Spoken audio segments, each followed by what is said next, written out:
Welcome to the office.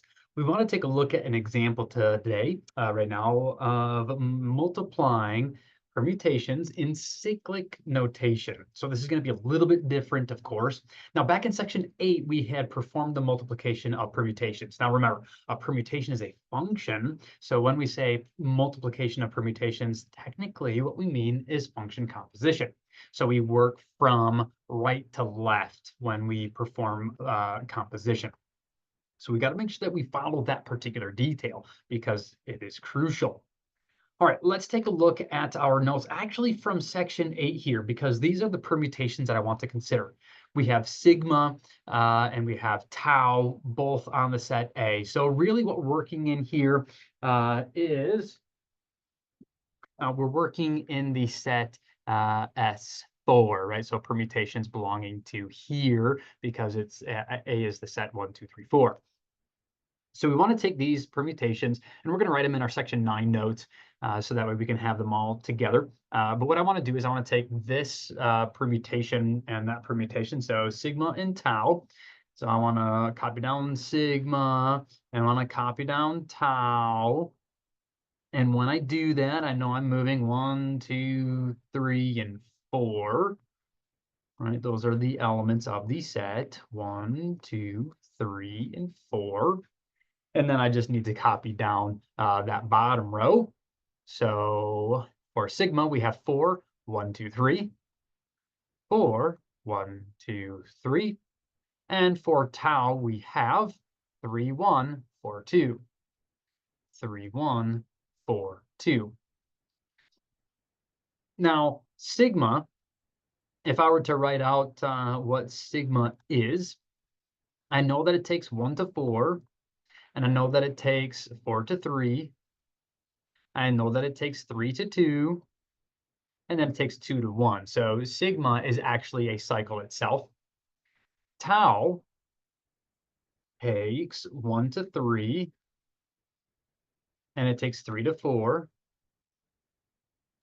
takes 4 to 2, and it's going to take 2 to 1. So tau is also a cycle. Now, what I would like to do is I would like to take sigma times tau. Sigma times tau, we can write it in cycle notation as 1, 4, 3, 2. And tau we can express as 1, 3, 4, 2. So we have this product of cycles, or we can think of it as composition of functions. Both are appropriate. And in order for us to perform this multiplication of this composition, we're going to evaluate from right to left. So essentially, I just pick a starting point. In both of these, I started with 1. Where does 1 go? So let's do that here. So I start with 1, and I work from right to left. So 1 goes to 3, but I'm not done because I'm composing them, right? So 1 doesn't go to 3. 1 goes to 3, and 3 goes to 2 because I have to do both of these things. When I compose them, I do one and then the other. Here I performed tau. 1 goes to 3, and then I perform sigma. No, 3 goes to 2. All right, now I'm at 2. So what does the composition do with 2? Well, tau is going to take 2 to 1, but I'm not done.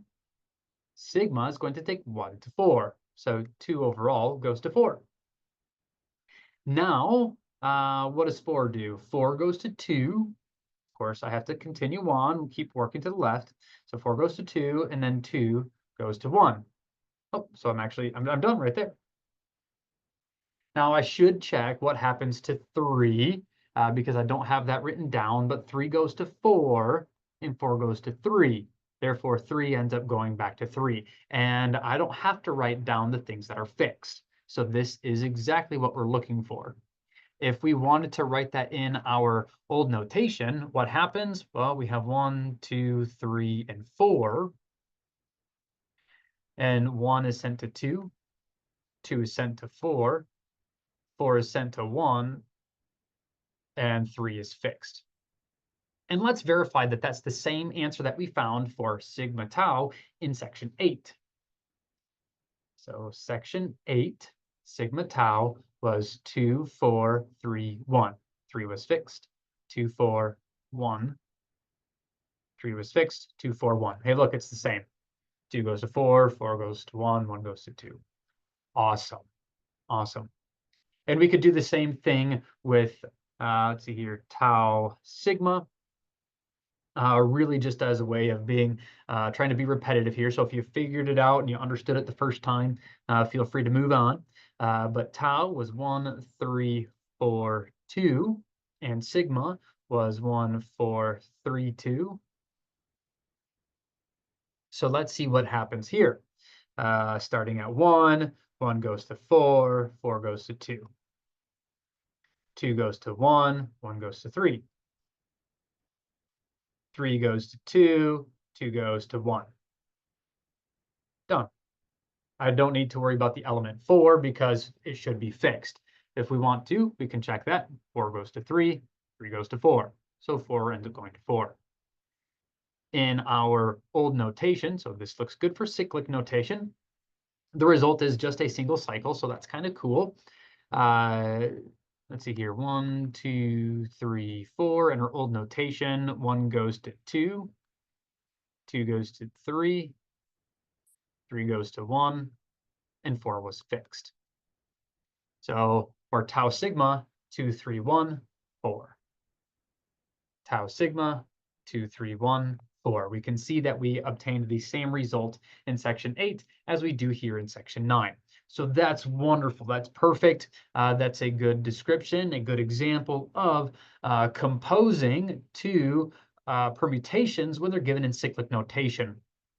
And to help us out, right, so that we're using that to help us out, we want to then find the product sigma tau for these where they're not just a single cycle for each. So it's going to be kind of interesting to look at and try to follow along with that. But we'll take a look at that in our next video. So join me back here in the office in just a moment for that example.